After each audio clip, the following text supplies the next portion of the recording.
What is going on, Swoopers? Welcome back to another episode of Swoop Luke. In this episode, continuing our 2023 prediction series, this will be the Collingwood 2023 season preview. Let's get into it. Now, 2023, what a season it's going to be. We know what we were able to build in 2022, 1 point off a grand final, some exhilarating football, close wins coming out of every single orifice that we have. And it was just exciting football. Craig McRae's first year, a whole new coaching sort of staff, game plan that was developed in December, changed on the fly, no pun intended, and then we reaped the reward right at the end, and ultimately missed out on a grand final. So now what does 2023 hold?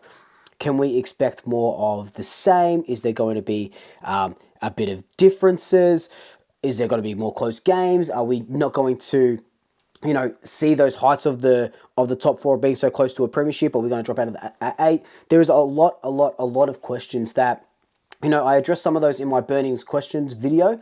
But look, ultimately, I feel like this is going to be an even better season than last season for us. If you look at our fixture, we start off pretty strong in our first 5 games. We play Geelong at the MCG in round 1. We get Port Adelaide at the MCG round 2. Richmond MCG round 3. We fly up to Brisbane to play them on Easter Thursday. And then in round 5, we have the gather round in Adelaide where we play St Kilda. From those opening 5 rounds, you would want to win at least more than half of them. So you want to win at least 3. I have us going 4-1. I don't know who we're going to lose to. I think, honestly, that our first loss will come to the Brisbane Lions. I think, we're going to be able to put away Geelong, pull away Port, Richmond, lose to Brisbane, and then, beat St Kilda in the gather round. So that would give us a very good start leading into 2023. Looking at our fixture as well, the clubs that we double up on, we play Port Adelaide twice, Essendon twice,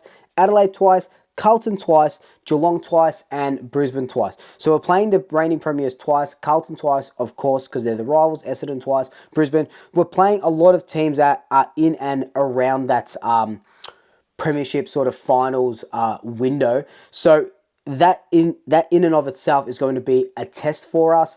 We get Carlton again in round 20. I think Geelong is round 22. We finish our season round 20 Carlton, then Hawthorn, Geelong, Brisbane, and then Essendon on the final day. So it's not an easy finish. It's going to be as nail-biting as it was in 2022. You'll see that the media will come out and say things like, oh, they had so many close wins last year, they just can't do that again. Oh, I got them finishing outside the 8, got them finishing just inside the 8.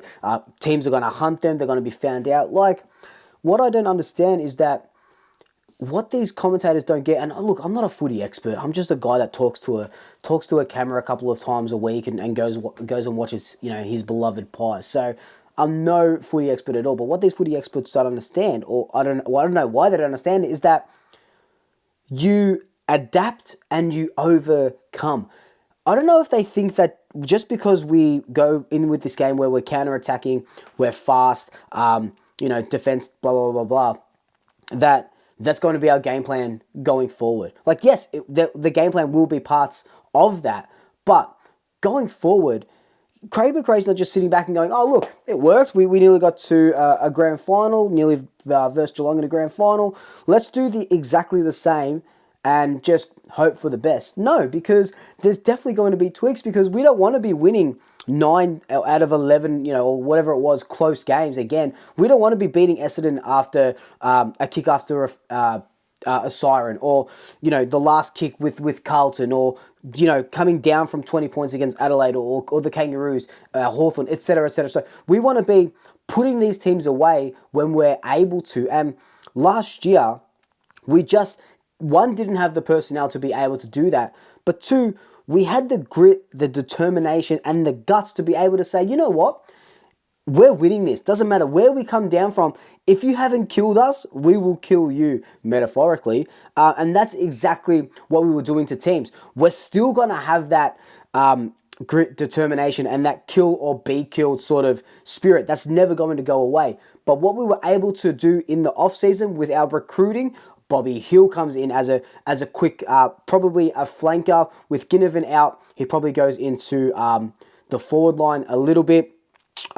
Billy Frampton as that big key defender. He lets Nathan Murphy, if Nathan Murphy and Frampton play at the same time, Murphy, Moore, and Howe, Maynard even, just fly and do their own sort of thing, because we know that Moore and Howe aren't good one-on-one players. I'm not saying Billy Frampton is an A-grader, but he's going to be able to stand his ground and, you know, be on these big boys, so Moore can just fly over the top and Howe can just take screamers and stuff like that. We then get Dan McStay in the forward line, and I've said this in so many videos where we finally have that big power key forward that we haven't had since Travis Cloke. And, you know, he didn't sort of do that in Brisbane because they had a really good, forward line, Eric Hipwood, Danaher, etc., etc. So he was pushing up the ground more and then pushing in and being sort of that goal assist guy. He hasn't kicked more than 28 goals in a season, but 28 or 38? No, I think it actually might be 28 goals in a season, but that's going to change this year. His delivery, or the delivery he's been getting these last couple of preseason games, has been exquisite. He's kicked, I think, in the 2 games, all up collectively, 5 or 6 goals, which is a really good turnaround. He could have kicked, I think, about 5 against Carlton, but he gave off a couple of them. So he's going to be a great recruit, and we can't not talk about Tom Mitchell.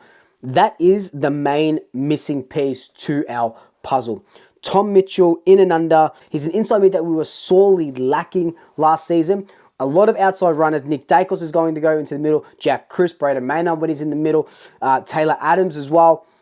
Mitchell, you've seen him getting off those handballs to De Goey, linking up with those guys. It is, I don't know. I just think that these guys just don't see what we're seeing. Maybe I'm just biased and maybe, I don't know. But I see us just absolutely dominating this season. And I'm not saying we're going to finish first. Yes, I'm saying we're going to win the Premiership. But I just feel like this season, everything, the stars are aligning for us finally. We are in that Premiership window, and it's absolutely coming home in 2023.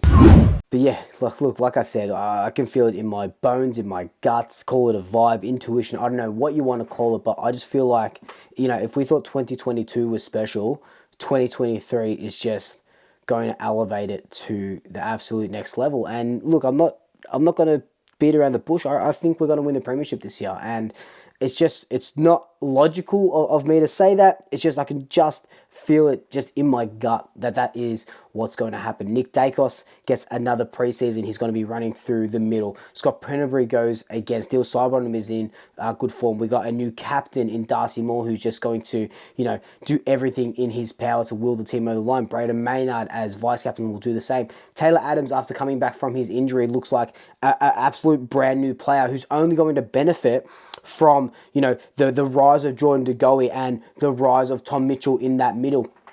We're going to see a whole new Taylor Adams.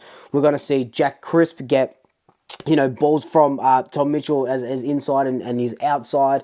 Dan McStay, Brody Majek, Jack Ginnivan, once he comes back from his suspension, when he mixes it up with Bobby Hill, it's just going to be absolutely just amazing. He's going to be, you know, Jack Ginnivan is going to be just a pest for every of the other 17 opposition clubs for the rest of the year.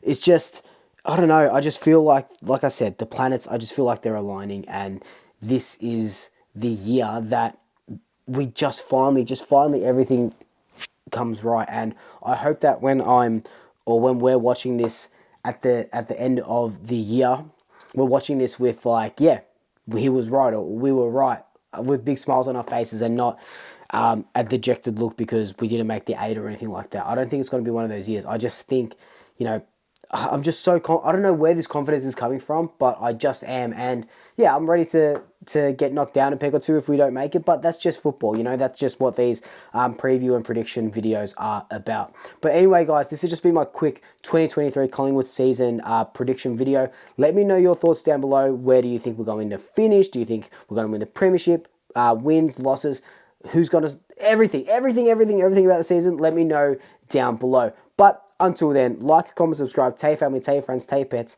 Double shackers. I'll swoop you later.